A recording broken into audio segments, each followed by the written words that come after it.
she said. You knew what you signed up for when you deployed. So I came home early, served her divorce papers, and took back the house, the dog, and my peace. I've always believed in service, both to my country and to the people I love. That's why, when I signed my third deployment order to Afghanistan, I did so with a heavy heart but clear purpose. My wife, Rachel, knew what she signed up for when we got married. Or at least, that's what I thought. We'd been together for 4 years, married for 2. Our relationship started strong. One of those whirlwind romances where every glance feels electric. She was a nurse, worked long hours like me, understood stress, trauma, and the ache of missing someone. We bonded over that. Before I left for this latest deployment, she hugged me tightly at the airport, kissed my cheek, and whispered, "Come home safe. I'll be here waiting." Those words echoed in my head almost daily.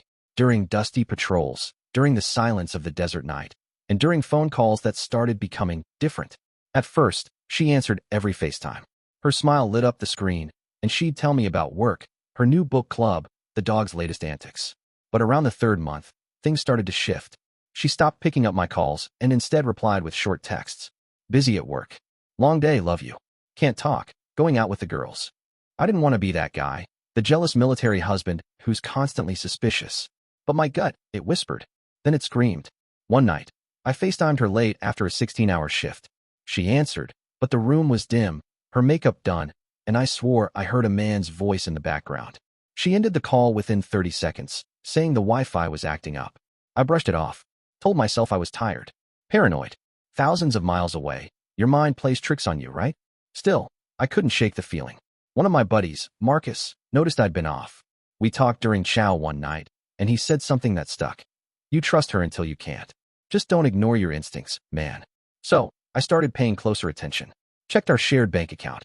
There were charges at places she never mentioned. An upscale seafood restaurant, a wine bar downtown, even a spa weekend that cost $800. When I asked about it, she said it was a girls' self-care retreat.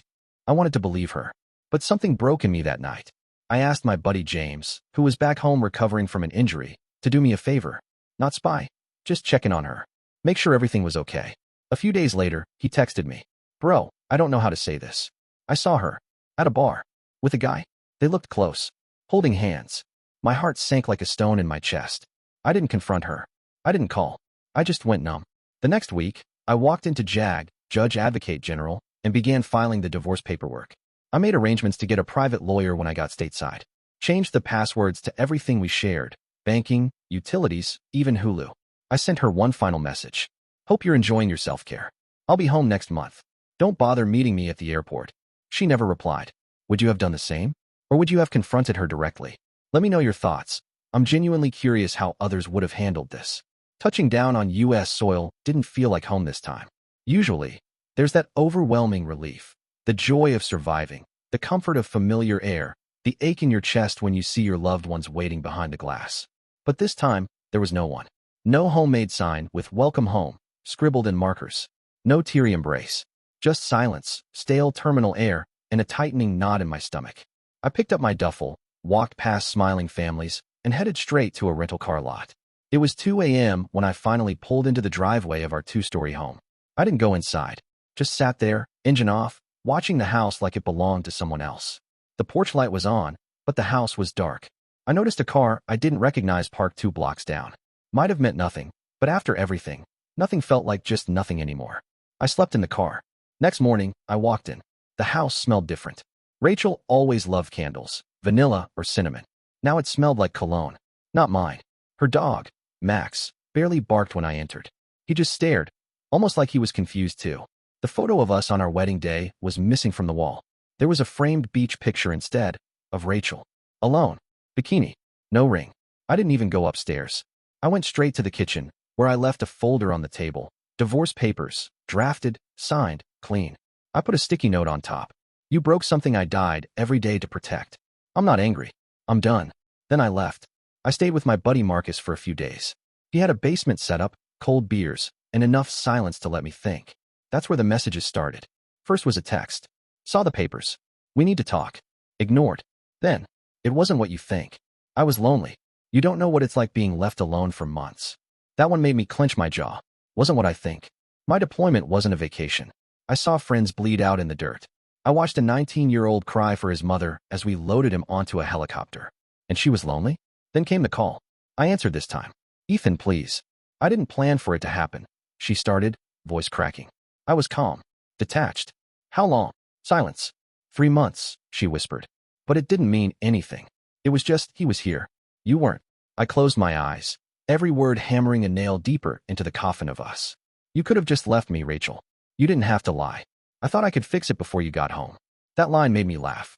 Fix it. Like she'd spilled wine on the carpet or forgot to pay a bill. I didn't scream. Didn't cry. I just said, you killed this. You don't get to fix what you buried. Then I hung up. Have you ever experienced a betrayal that left you speechless? How do you even begin to rebuild after something like that?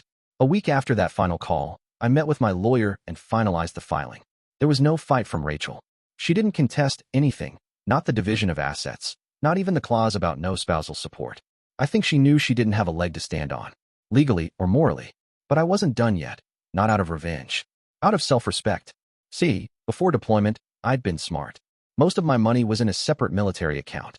The joint account? Only used for household bills. She couldn't touch my savings or the combat bonus I earned. That money went into a new account under my name the day I landed back on U.S. soil. I also filed to reclaim the house. Turns out, she'd been living rent-free with the other guy, someone she met through her hospital, a radiology tech. I found his Instagram. Lot of shirtless gym mirror selfies. I didn't even feel threatened, just sad. That's what she risked everything for. The real twist came when Rachel tried to come clean to her parents. I hadn't spoken to them in months, but they reached out after she told them her side, conveniently leaving out the infidelity. Her mom called and asked if we could talk things through, maybe with counseling. I calmly responded. Ask her who the man was in the restaurant she charged $400 at while I was taking cover from mortar fire. There was silence, then a soft, I'm so sorry, Ethan. I didn't want pity, just truth.